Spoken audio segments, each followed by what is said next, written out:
makeup of that force? I don't have a timeline for you today, but again, I'm sure you'll hear more about this tomorrow. So you'll join us at the event. Deanna.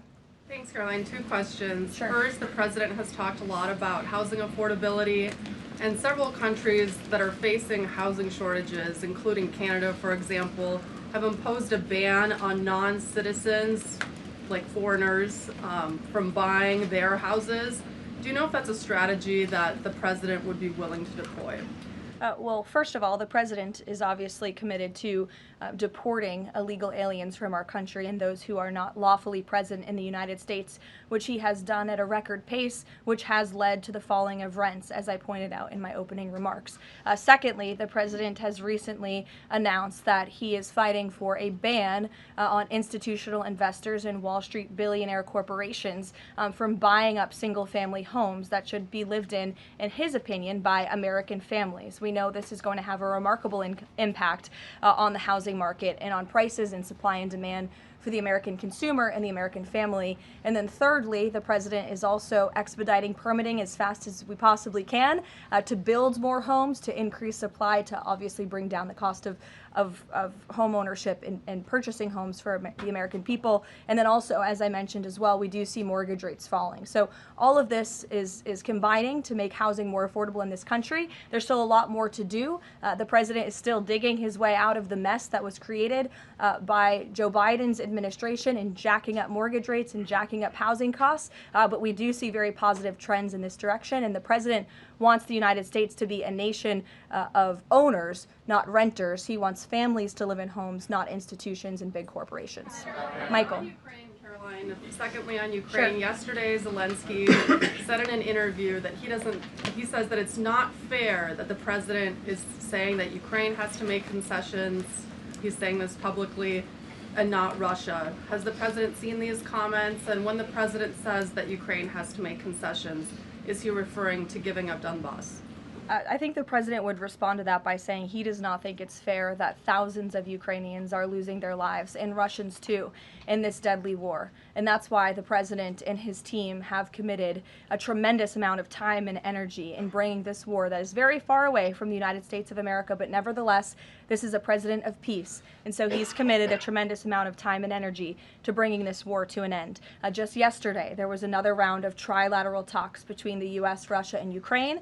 There was meaningful progress made in both parties. Both sides agreed to update their respective leaders and to continue to work towards a peace deal together. So there will be another round of talks in the future, but I think the president views this entire situation as very unfair, not just for Russians and Ukrainians who have lost their lives, but also for the American people and the American taxpayer who were footing the bill for this war effort before President Trump put a stop to it. And I would just remind everyone around the world that the United States is still selling weapons to NATO that are then being sent to Ukraine in their defense of their freedom in their borders. Michael. Russia is reportedly joining Iran for joint naval exercises in the Gulf of Oman this week. Has the president issued any kind of warning to Russia or even China not to involve itself if the U.S. decides to strike Iran?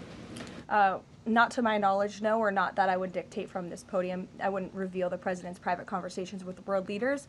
With respect to that, again, when it comes to Iran, the president has a decision to make, and he will do that, and I'm not going to broadcast what that decision may be ahead of him.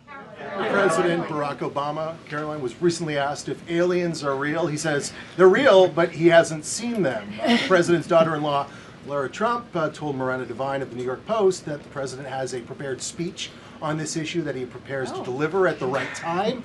Is that true? And does the Trump administration believe aliens are real? Well, a speech on aliens would be news to me. That sounds very exciting, though. I'll have to check in with our speech writing team. And that would be of great interest to me personally, and I'm sure all of you in this room, and apparently former President Obama, too. So we'll keep you posted on that. Tyler. The White House has touted an unprecedented amount of cooperation with counties in Minneapolis after the negotiations with Tom Homan. Are those written or verbal deals with the sheriff? How many have agreed to cooperate on immigration enforcement who previously refused to do so?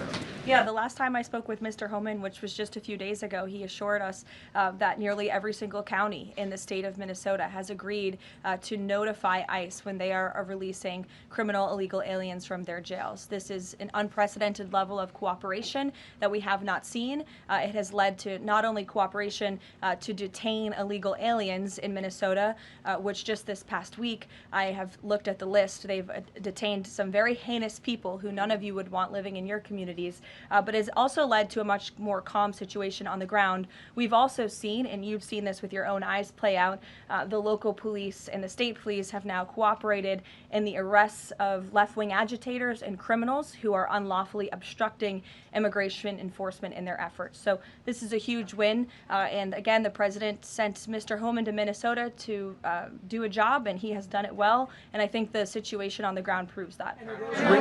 Are those like written agreements that they've been signed by various officials in the state? These are agreements that have been made by state and local officials in the federal government, and we are seeing that cooperation play out every single day.